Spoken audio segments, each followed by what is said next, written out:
But how can you get that to be a reality if those children are not healthy? And they wouldn't be healthy if they don't get the right dosage of vaccine or immunization, as the case may be. Well, we have a team of doctors, health personalities right here in the house who shall help us do a conversation on the big catch up as far as immunization is concerned. They're right here with me in the studio, two gentlemen and one lady. Together, they will all talk about the big catch up and they'll give us the ideas, as Shugart said. I have here with me Dr. Anibo Matthew. He is a Director, Disease Control and Immunization, Delta State Primary Healthcare Development Agency. It's good to have you right here Thank you. in the house. Also, the lady that we're looking at right here is Dr. Natalie, right? She is right here with us, Dr. Afebuame Natalie. Yeah. She is also from the she's Director Social Mobilization and Advocacy. Good to have you right here. Thank you for having me. And from WHO, the consultant, he is Dr. Alfred Inefie. Good to have you right here with us. Welcome to the program. Welcome very much to the program. Let's get started. Already, doctor is getting calls for business. Put the phone off. Let's get down to it. The immunization was continued. Yes. Let's go straight to it. Immunization. Wrong perception about vaccinations. And that has lingered so much. I have a friend of mine who says that, I wouldn't do that with my children. I don't trust this world. I don't trust the WHO. I don't trust what they are doing. I'm sure they are trying to reduce population. And there are many controversial theories about them. But before we start up with all this conversation, I'll start with you, doctor. How important is immunization on a child? Thank you, and good morning once more. Now, immunization. Why do we embark on immunization? The general aim of it is to safeguard the future lives of our children. Whatever their aspirations or their dreams, their desire, we don't want health to interrupt that ill health. And we've been able to identify that some diseases can be prevented by vaccines. So that's why we emphasize that if this set of diseases that can be prevented, they are known as vaccine preventable diseases. They can be prevented by immunization, by taking vaccines.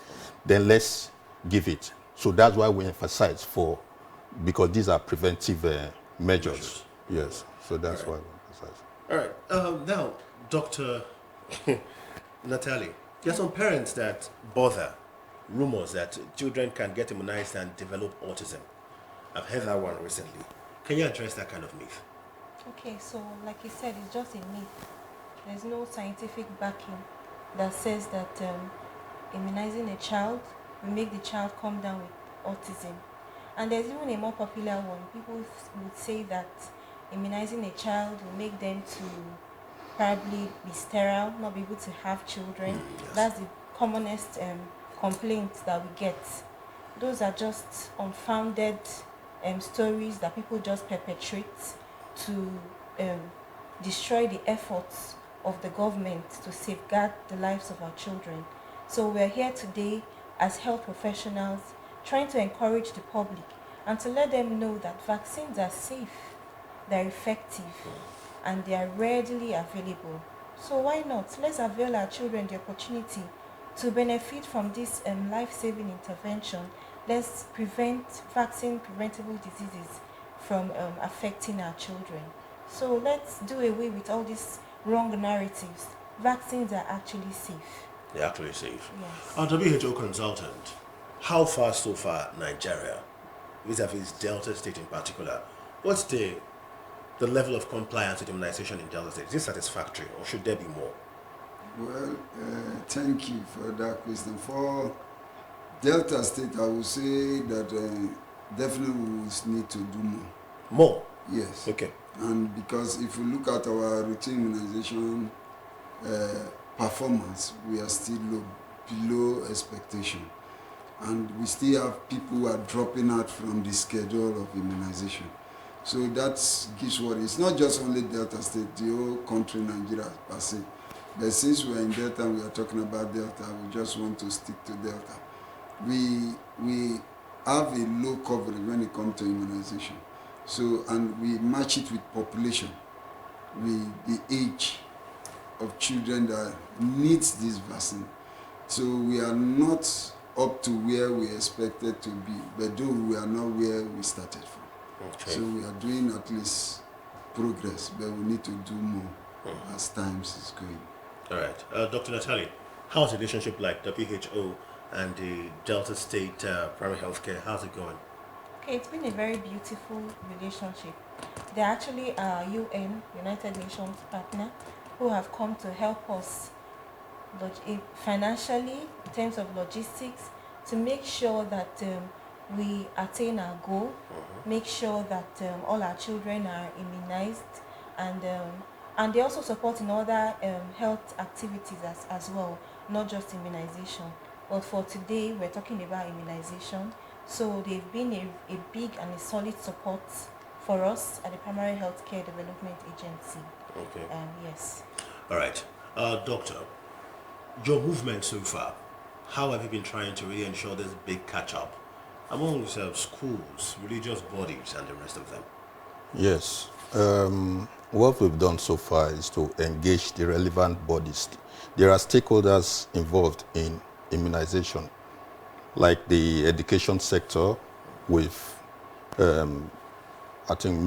we've seen the PS there, the Ministry of Education, Women Affairs, traditional. We engage them, the traditional and community leaders towards this, because immunization, just like your media, what we are having here now, we also do a similar one with the radio station. The idea is to publicize this, sensitize people, debunk some myths while doing that, so that, because without this, we cannot achieve a successful immunization. So we engage the relevant stakeholders in the education, because the education kind of have custody of the children we want to, so we have to engage them from the state and local government, the authorities there, women, the market women, and all that. That's what we've done. Can you so tell us far. about the recent measles immunization in Delta State? What was the story, success story so far? Measles immunization. Yes, I think we had a 93% coverage, in line with our partners here, WHO and UNICEF, for this. They supported us, technical support and financial as well, and state government also, their counterpart funding. All this went into sensitization, advocacy, visits, and all that. Then recruitment of ad hoc staff that go around. If you see, some go from house to house, from church to church. So it was successful because we were able to engage and sensitize people, debunk myths as they come. Then, so with all those on the spread, the coverage, they will accept it more. It's all about acceptance. That's what we did. So it was indeed successful for the measles campaign. Dr. Natali, tell us about a success story, at least one of them, as regards immunization that we've had in Delta State. Okay. Let's tell the story right here in the studio. Okay, so we've been doing our best from the health sector, trying to make sure that we meet our set targets for immunization, which most of the time is usually 90%. So overall, we've been doing our best, and that's why we're here today, still trying to talk to people of Delta State to let them aware that these activities are going on. Apart from these campaigns that we have from time to time, there is the routine immunization where you expect mothers to take their children to. There is a schedule, at birth, give at 6 weeks, 10 weeks, 14 weeks, 6 months, like that. You go with your card. So we noticed that in our routine immunization services has not been so great or superb. And so we try to come around to sensitize people, let them be aware of these services, so that they can take good opportunity of the service and get their children immunized. Now for this particular program, the Big Catch-Up, I was even thinking you'd have asked us what this Big Catch-Up is We're about. getting there. We're getting there. Yeah, so the Big Catch-Up actually probably there's some children that have never been immunized before. We call these children zero-dose children. Or some that probably must have dropped out from their routine immunization services.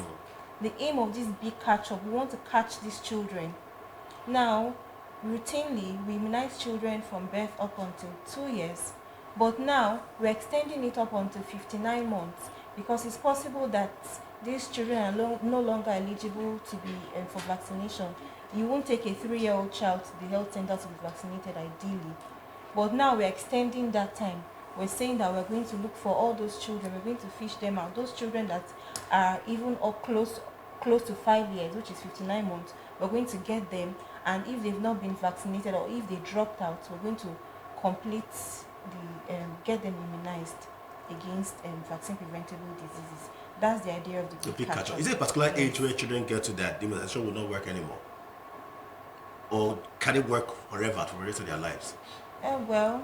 When a child is already grown, so for some of these diseases, it might not be as terrible or as disastrous as it would have been if they were younger. Why? Because the body would have been able to gain enough immunity to be able to fight the disease. So most of the time, but not all the time. So most of the time, the body would have been able to, especially when they are grown, like past the age of 15. Yes. You understand? So, but now we're trying to catch children that are just under 5. Under 5 years. Yes. Catch That's them. Yes, to catch them. That's the Just to add to what she said, there are some vaccinations that are for lifelong, Yes. while some additional boosters through campaigns ensures the immunity for a longer period. Okay. Our WHO consultant, let us know the consequences of not being immunized. So people can understand it and know why they should catch up on a big time. All right, thank you very much. I think this question is very important because there is a lot can happen to a child that is not immunized. It's like somebody who have diabetes. You are exposed to every disease you can think of in this world. So when you are not immunized for a particular disease that is common with children of the targeted age, your child can come down with those diseases and you could lose your child. I'll give an example like measles. Measles can destroy a child. It can make you get blind, you can get deaf. A lot of things can happen. So it's risky, or it's more riskier not to be immunized than to be immunized. Because the only thing that you can ever have, which is not 100%, is when maybe you are immunized and you now have what we call adverse event following immunization, either because of the pain, Yes. the redness of the place, or fever. And I always tell people that when you take an immunization, it's expected that your body temperature will respond, your body immunity will respond, and the only way you know most time your temperature might rise for that short period of time, because that's when you know that the vaccine is actually working for you. So because your immunity will first fight to want to respond to the vaccine, and that's what builds your immunity as a child. So it is very risky. Like if I say we should all open our left upper arm, you find that most of us are immunized. Yes, we have that scar. Yeah, right? exactly. That is for BCG. But you know, parents don't understand that they were also protected by their parents, because when they gave us that thing, you didn't have the right, you didn't have your personal right to say you want to go and take immunization. It was your parents that took you there or welcomed the vaccinator. So most of us are protected. But now, most of us, maybe because of different religion, ideology, rumors, we don't want, or our political reasons, we don't want to vaccinate our children. We don't want our children to be immunized. We are undoing those children. All right. I will give you, sorry, just to permit me No, go to ahead. say something. I will give you a clear instance. I supported the state in this country, and anytime it has to do with immunization, the chairman come out in full force. He also recruit extra team members, we call them team members, extra staff in his local government that he pays from his pocket. is somebody who is not in office again, but as far as immunization is concerned, you know what happened? His own daughter had polio. So you understood. So he understand the pain he's going through.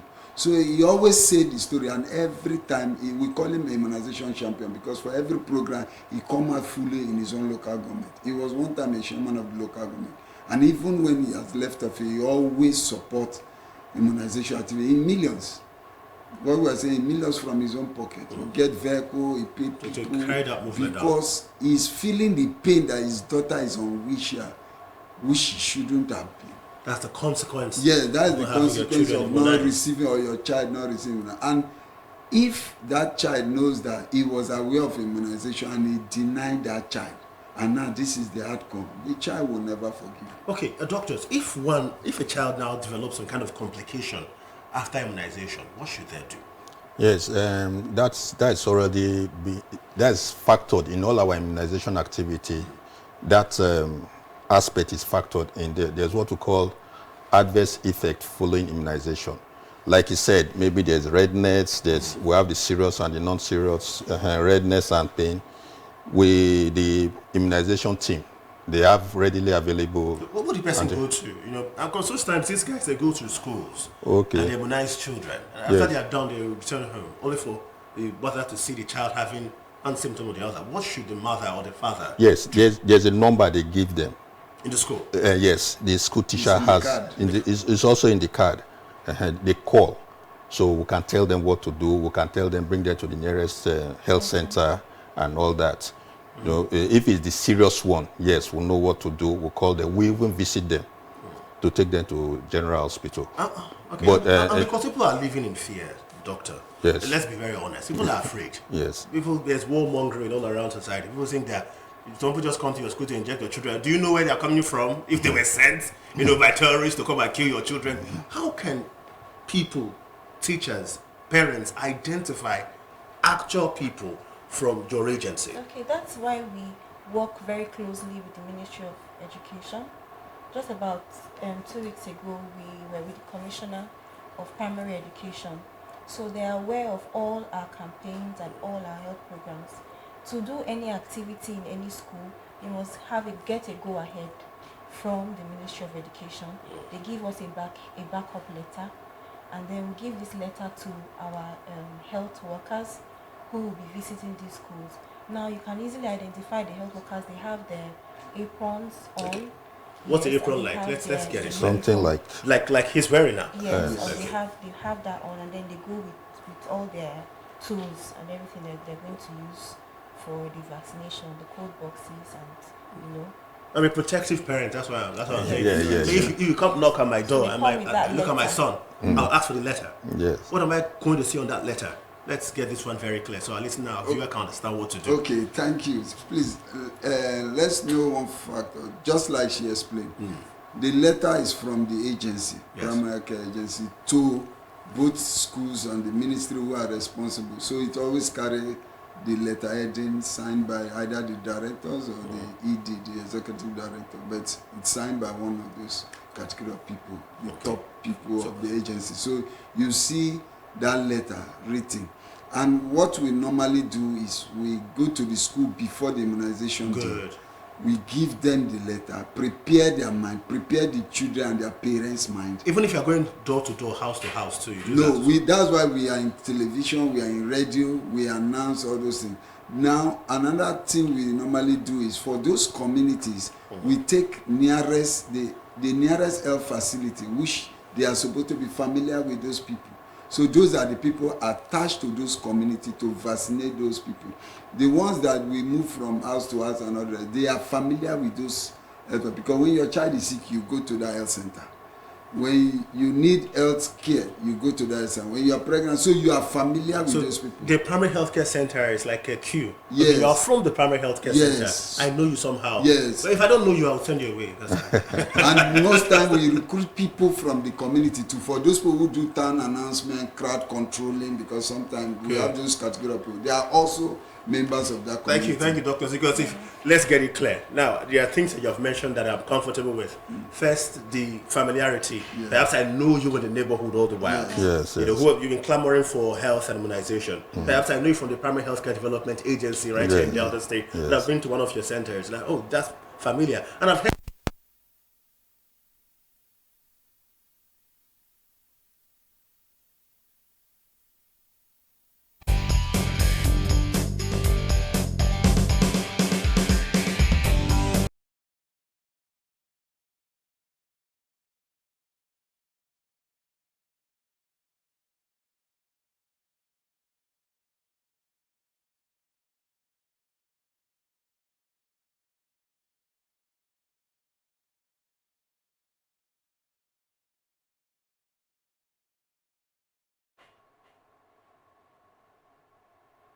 all right, we're talking the big catch up right here on Wednesday's edition of Morning Ride. We're with Dr. Zenife, Dr.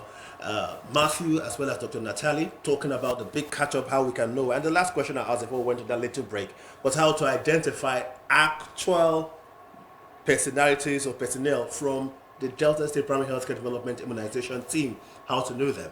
We mentioned that there might be familiar people that you know around your community. They have been clamoring for health and immunization. You can identify them. They might also be from the primary healthcare center in your locality. That way you will do them. You can ask them for a letter. They also said that these men or women would have come to your church or your school or your house before to give you a pre-notice that they are going to come back, but still ask for the letter so that you can be saved. There are people who have been saying, we are not sure. People can come from Sudan to inject their children. I want to be sure. And those myths really stop people from getting immunized, and it's a very terrible thing. Now, here in Delta State, what are some of those challenges, aside the myth that we hear, that is going on for immunization in this state, Dr. Matthew? Well, aside the myths, we also have some hard-to-reach areas, assessing those places, some communities that may be having some security challenges. Though we find a way to go around this, but those are the major challenges we have. Yes, what I should emphasize that getting people to understand misconception about this thing, I think that's one of the biggest. That's the biggest one. Yes. The biggest one. Now, the Delta State government, the more agenda, the whole ginger to make Delta State better. Is it realistic with the Primary Healthcare Development Agency? How's the support been from that end? Yeah, the support has been great. We are thankful to the governor for his support so far towards primary healthcare activities. For the last immunization campaign that we even held, we had state support, we had GCC support, and with this we were able to access all these hard-to-reach areas, those riverine areas. We were able to hire boats to go there and get the children immunized. So we're able to tackle a lot of all these challenges that we faced, and that's why we're able to come up with a good coverage of 93% for the measles campaign. So we look forward to more support. There's a more agenda. Yeah, it's actually the more agenda, and we're really grateful. We're really grateful for all the support. We are still grateful to you too for all your efforts. Just to add to what you said, the support, the more agenda, looks beyond immunization. There are activities in the primary health care that goes beyond. We have nutrition and all that. I guess that's if you watch the TV, you will see that Delta State won this. Governor of the Year Award 2024. No, aside that, the PHC challenge. PHC challenge. Delta State took second in the zone for the PHC challenge that was given to us. So, and it's all about PHC activities, not only just immunization. From the more agenda, we're able to assess different. There's a challenge from Delta Broadcasting Service. You go for number one next time. Because you have more. So we can win the primary healthcare challenge all around the country. Traditional rulers, WHO consultant, have they been nice to us? Have they been working with us? Or are they hesitant? Are they bearing those silly myths that people have? No, they have been nice to us. We regularly interface with them from our office. We regularly, in short, even is it monthly meeting or so, we used to also visit them. They give us room audience. We explain to them. In the community level also, community leaders, they have also helped us to reach out to their subordinates and also explain to them. And there is one thing I've come to understand, you first of all convince them. They ask you all the questions, and that is a good way of protecting your own people. Yes. Yeah, they ask you all the questions you can think of in this world. And when they are satisfied with your answer, they will now tell you what they will help you to achieve. Okay. So it has been a wonderful time with them, and we hope we will always have that even when we are out of office. All right. The big catch-up is the plan. And have you already started the movement, or when is it going to kickstart properly? Okay, so for the campaign is going to commence on the 10th of February. 10th of February. Yes, and run up until the 16th. This is actually the second round. We've had the first round in January. What was the success rate of that first round? Okay. We performed well. Let me see. It was okay. We were supposed to meet up with 60%, 55%, but we were able to get up to 46. Wow. We hope for the best this second phase. We hope for even better the second phase. And it's not an easy job really going around and doing what you do. It's quite taxing. Thank you so much. Thank you so much. Your final message, Dr. Matthew, to our viewer. Yes, I would like to call on the public because the success of the program, it is one of the routes we take through the media. So we try to let people know that the immunization we are doing is good for them, and the essence, we must not lose sight of the essence. The essence is to safeguard the health of the public, to prevent outbreaks, because there are only 3 vaccines and really for the big catch-up. That we believe from data that these were the vaccines they missed maybe during COVID, and like you said, the poor routine immunization. Yes. So we are trying to catch up with those vaccines. So we call on the public to utilize this opportunity so that we safeguard the health of because there's a herd immunity we want to achieve, so that everybody, there won't be outbreaks. So that is the idea. Okay, Dr. Natali, before we go, what can individuals do as well to support your movement? Okay, so like they say, prevention is better than cure. So let's do our best to prevent these diseases. And the only way we can prevent them is to get our children immunized. So let us bring out our children. If our health workers come to you or visit you, let's not be hesitant to accept them and have our children vaccinated. Let the heads of schools be aware of this activity. Let's not lock our school gates. We had that challenge during the HPV vaccination campaign. So please, let's be welcoming. Let's welcome our health workers into our schools, into our churches. We've already been to Khan. We've seen Khan, the Khan chairman of the state, who is on board with us. We've been to the Traditional Leaders Council. They're also aware of this activity. So let us not be hostile to our health workers. Let's welcome them and benefit from this life-saving opportunity. You're very right. Even if you don't trust the health worker, just let them identify themselves. Do it safely, and you get the best from them and know actually that they are from the Delta State Primary Health Development Agency. And from our WHO consultant, Dr. Alfred, before we say goodbye to you, President Donald Trump left WHO. So people are saying, are we sure WHO would continue their relationship with Nigeria? PEPFAR, how far? Although recently they said there was a waiver from Nigeria. But will WHO continue the relationship with Nigeria? Are you giving us the assurance?